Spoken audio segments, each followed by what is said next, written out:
અમરેલીના સાવજોમાં railway track ઉપર સિંહ અકસ્માતની ઘટના સામે આવે છે। રેલવે ટ્રેક પર પીપાવાવ રાજુલા સાવરકુંડલા સુધીમાં અત્યાર સુધીમાં 25થી વધુ સિંહોના મોત થયાનો ખુલાસો કરવામાં આવ્યો છે।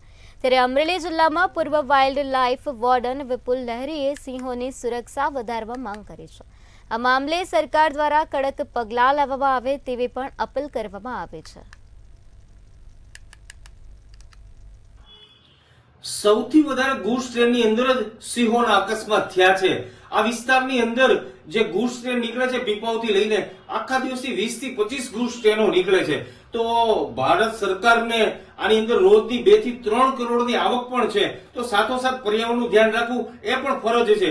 આ વિસ્તાર સિંહોને ખૂબ જ ફાવી ગયો છે। અમારા વિસ્તાર, અમારા માલધારીઓ પણ આ સિંહોને સાચવીને બેઠા છે। અમારું ઘરેણું છે અને બૃહદગીરની વાત કરીએ તો અમરેલી જિલ્લામાં સૌથી વધારે સિંહો અહીંયા આગળ સુરક્ષિત છે।